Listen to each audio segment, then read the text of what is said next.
什么时候配送？是，谢谢。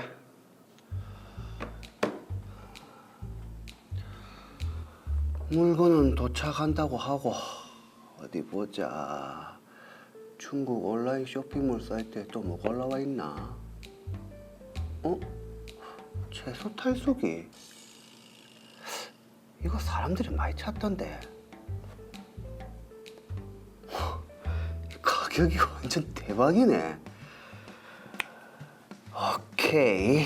그러면 이거를 우리 온라인 쇼핑몰 사이트에 올리자.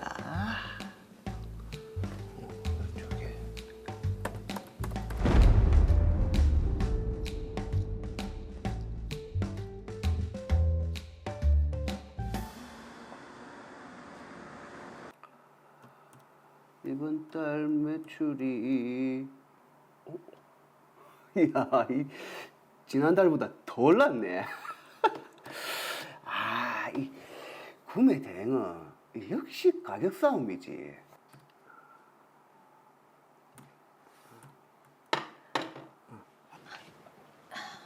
이번 달은 좀 괜찮나?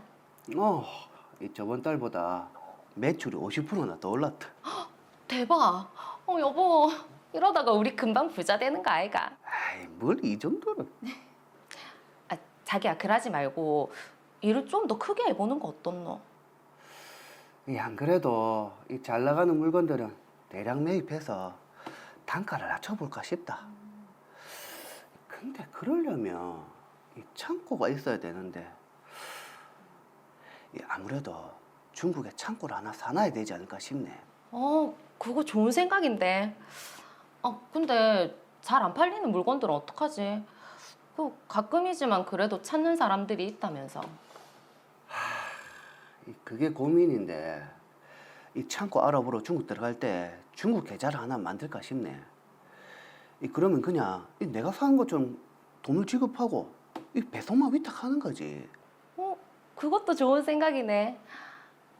근데 자기야, 그 사업 확장해도 지금처럼 잘 되겠지? 에이, 당연하지. 이게 해보니까 이게 결국은 단가 싸움이더라고. 그거는 내가 자신 있다. 우리 여보 화이팅! 화이팅!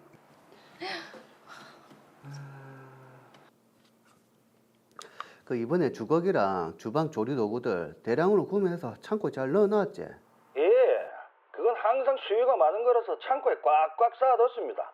가격 완전 대박이에요. 그래서 내가 이번에 싹 쓸어 모았지. 이참에 1+1 행사를 한번 할까? 하여튼 이거 대량으로 물건 나갈 수 있게 이런 거 좀 잘 좀 해주세요. 창고가 작아서 다른 물건을 드릴 수가 없어요. 알겠다. 거기는 니한테 맡긴 거니까 잘 부탁한다. 걱정 마세요, 형님. 그래. 이렇게 좋은데 뭐가 문제일까요? 아이고, 중국 상황은 이제 됐고 어디 보자. 이 고객님들 문의 사항이 또 올라왔네. 일단 답변부터 달아드리고.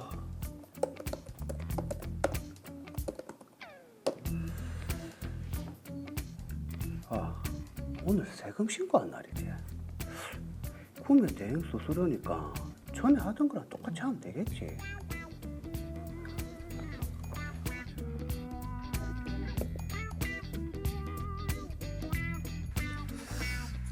저는 그렇게 사업을 확장해 영업을 시작했습니다.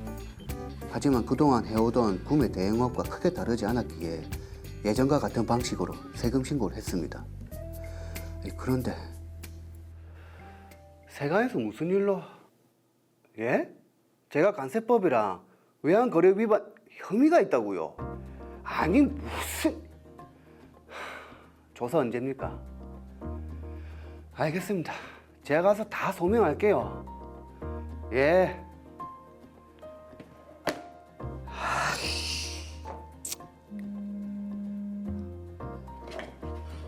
또 무슨 전화고? 세무서? 불안한데요? 예. 세무서요? 매출 총액이랑 제가 신고한 순액이 다르다고요? 아니 그 무슨 제가 증빙자료 구비해서 제출하겠습니다. 만약 매출 신고에서 누락된 부분이 있으면 과소 신고로 인해 가산세가 발생할 수도 있고요. 금액이 클 경우에는 조세범으로 조사를 받을 수도 있습니다. 아니 뭐 조세범이요? 뭘 잘못했지? 아이 진짜 이러다 큰일 나는 거 아이가? 아 진짜 내가 뭘 어째? 어떻게?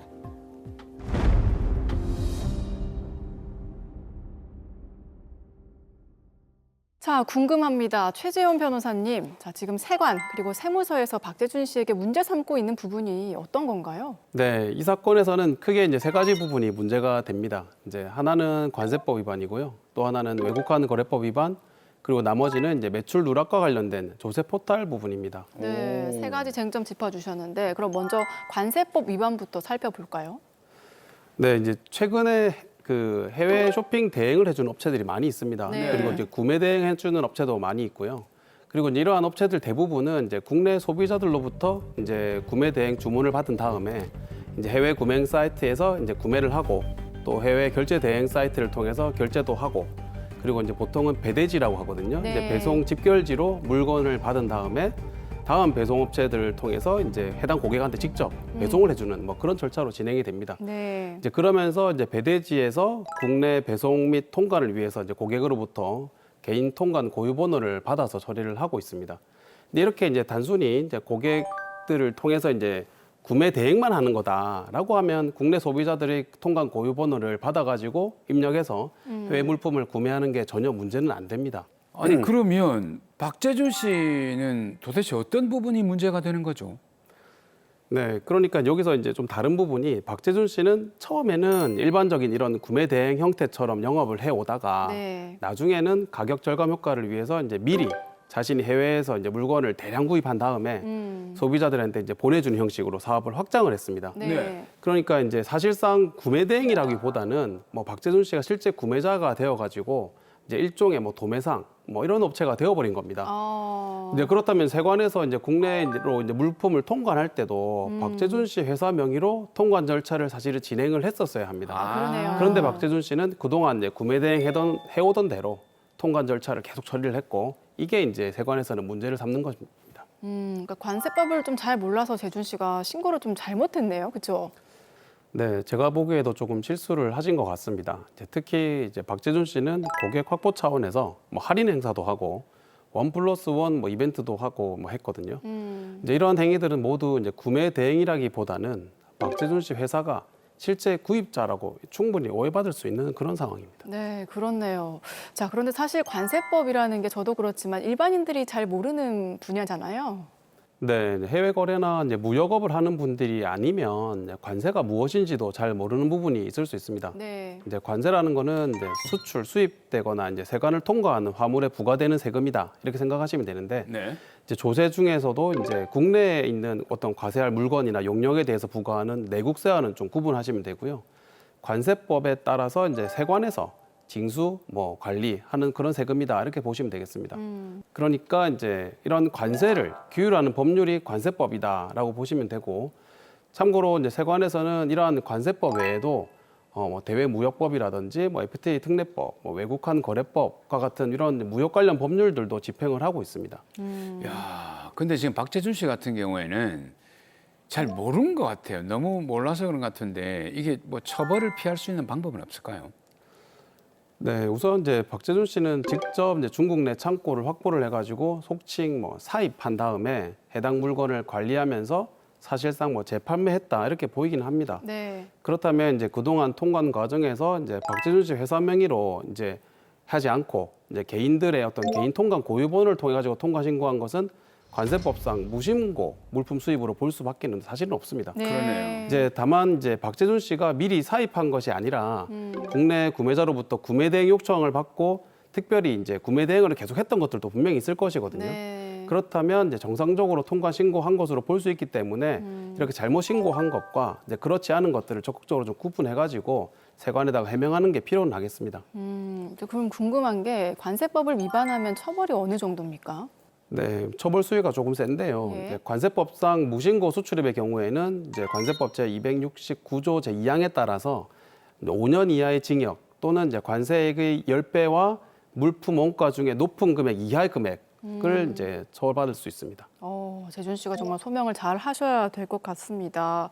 자, 그리고 두 번째 쟁점으로 이제 짚어주신 것이 외국환 거래법 위반 혐의잖아요. 이건 어떤 겁니까? 네, 박재준 씨는 사업을 확장하면서 이제 구매 대행업체나 결제 대행업체를 통하지 않고 이제 본인의 어떤 중국 내 개인 계좌에 있는 그런 인민폐를 중국 온라인 쇼핑몰에 지급을 하면서 또 한국 구매자로부터는 본인 회사의 한국 계좌로 또 대금을 받고 이렇게 업무를 처리를 해왔습니다. 네. 그런데 이러한 결제 대금 방식은 이제 박재준 씨가 직접 외환 업무를 하는 것으로 좀 볼 수도 있고 심할 경우에는 환치기로 오해받을 수도 있는 뭐 그런 상황입니다. 그리고 박재준 씨 회사가 정상적으로 해외 결제 대행일까지 하려면 사실은 해외 결제 대행을 위한 외국환 등록업을 해야 됩니다. 네. 근데 이제 그렇게 하지 않는다면 외국환 거래법상 처벌을 받게 됩니다. 야. 등록도 안 하셨네요. 그러면 사실 요즘 그 중국 온라인 사이트가 대대적인 규모로 많이 생겨났잖아요. 그렇죠. 예. 제 주변에도 꽤 많이 이용을 하고 있거든요. 네, 맞습니다. 이제 중국 내부 이제 쇼핑몰 사이트에서 아주 이제 저렴한 물건들이 많다 보니까 이제 또 그런 물건들을 구매 대행하는 업체들도 많이 있고 또 요즘은 또 중국 내부 쇼핑몰 사이트에서 해외 결제 카드로도 결제도 되고 또 해외 배송 절차도 뭐 특별히 어렵지는 않습니다. 네. 그러다 보니까 개인이 직접 해외 직구를 하는 분들도 많아지는 추세입니다. 그럼에도 불구하고 여전히 이런 이제 물건을 구매 대행해 주는 업체도 있고 또 구매 대행 업체를 통해서 이제 중국 물건을 사는 분들도 많이 있습니다. 네. 그런데 이제 일부 이제 중국 내부 사이트에는 중국 현지의 계좌가 없으면 대금 지급을 할 수 없는 경우가 많이 있거든요. 그래서 이제 박재준 씨와 같이 중국의 별도 현지 계좌를 가지고 있는 사람들이 결제 대행까지 해주겠다 해가지고 결제 대행을 해주는 경우도 많이 있습니다. 근데 문제는 이런 경우에는 실제로 외환업을 하는 것으로 볼 수 있기 때문에 외환업 등록을 해야 되는데 네. 그렇지 않은 경우가 문제가 되고 법령을 정확히 또 모르는 상태로 외국환 거래법상 뭐 구매 대행은 제3자 지급이라서 신고 안 해도 된다. 이렇게 오해하시는 분들도 있기 때문에 문제가 더 많이 발생하는 것 같습니다. 말씀하신 제3자 지급 신고는 어떤 건가요? 네, 이제 외국환 거래법상 제3자 지급이라는 것은 이제 쉽게 설명해서 국내 거주자가 해외에 있는 비거주자한테 이제 외환을 지급하는 경우에 실제 거래 당사자 간의 이제 거래가 아닌 해외에 있는 다른 비거주자한테 돈을 보내는 경우를 제3자 지급이라고 합니다. 이제 보통은 무역 거래에서 상대방의 요청에 따라서 다른 사람한테 결제 자금 좀 보내주세요라고 했을 때 이제 발생하는 경우가 많거든요. 이제 이런 경우에는 원칙적으로는 거래 당사자는 아니기 때문에 제3자에게 지급하는 사유를 신고를 원칙적으로는 해야 됩니다. 그런데 이제 외국환 거래법상 제3자 지급에서 신고를 면제하는 규정도 이제 두고 있거든요. 네. 그 예외 규정 중에 하나가 바로 인터넷 구매 대행 업체가 국내 거주자를 대신해서 수입 자금을 해외 수출자한테 이렇게 지급하는 경우입니다. 이제 보통 구매 대행 업체분들이 이렇게 이제 해외 결제 자금을 송금을 하면서 우리는 이제 구매 대행업자다 이런 이유로 제3자 지급 신고 의무를 면제받게 됩니다. 그러면 이게 박재준 씨의 경우에는 이런 3자 지급 신고 의무의 면제 사유에 해당하지 않는 겁니까?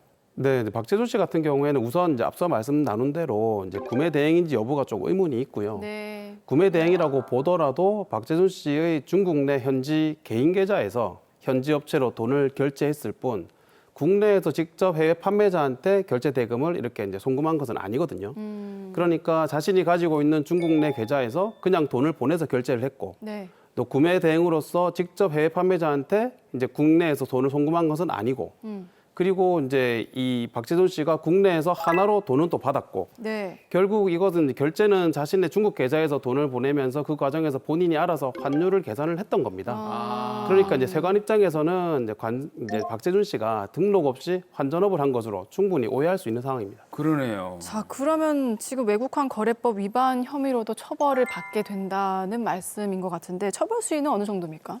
네, 외국환 거래법상 등록을 하지 않고 이제 외국환 업무를 하는 경우에는 외국환 거래법 제27조 2에 따라서 3년 이하의 징역 또는 3억 이하의 벌금에 처해질 수 있습니다. 이야. 네. 자, 그럼 마지막으로 조세 포탈 혐의가 있는데요. 지금 관세법, 외국환 거래법 위반은 이제 이해가 좀 되는 것 같은데 박재준 씨가 조세 포탈까지 뭐 한 게 있습니까?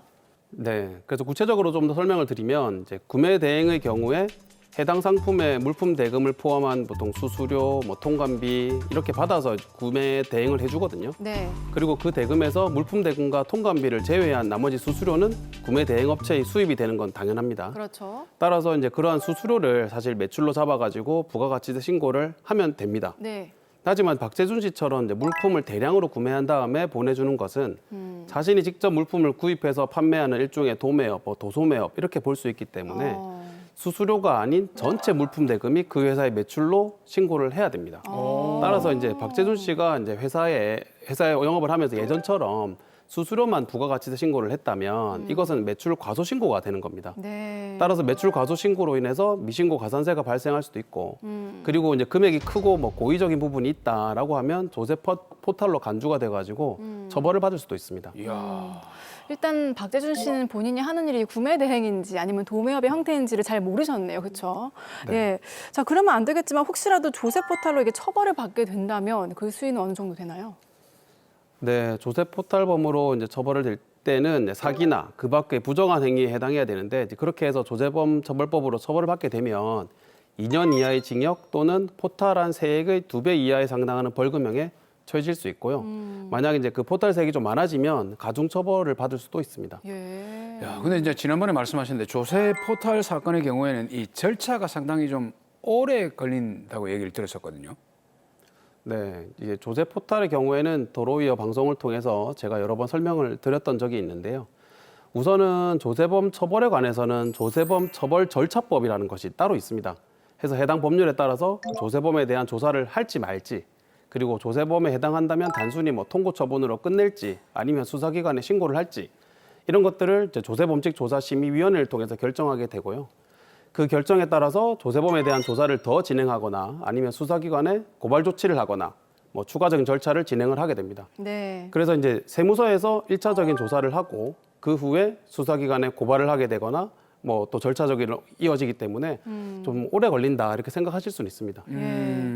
자, 박재준 씨가 사업을 잘 해오시다가 이런 일이 생겨서 굉장히 전전긍긍하고 계실 것 같습니다. 그러니까 이게 뭐를 키우거나 확장을 할 때는 전문가들에게 알아봐야 돼요. 맞아요. 그에 따른 책임이 있는데 그러니까. 그거를 좀 간과하신 것 같아요. 아, 네. 참. 안타깝습니다. 마지막으로 의뢰인 박재준 씨께 또 한 말씀 해주시죠. 네, 박재준 대표님, 구매 대행업이 많이 성장을 해서 이제 사업 영역을 확장하신 것은 상당히 좀 고무적인 일인 것 같습니다. 다만 회사가 이제 커지고 이제 거래 규모가 증가하다 보면 법률적으로 반드시 충분한 검토를 거치는 것이 좀 필요합니다. 관세법 위반 혐의나 이제 외국환 거래법 위반 혐의는 일부 좀 피할 수 없을 것으로 보이는데요. 다만 실제 구매 대행 업무와 직접 사입하는 업무가 병행이 됐다면 조사 과정에서 그 구매 대행을 통한 매출액은 분명하게 좀 구분해 주시는 게 불필요하게 과도한 처벌을 받는 것을 방지할 수 있는 방법이겠습니다.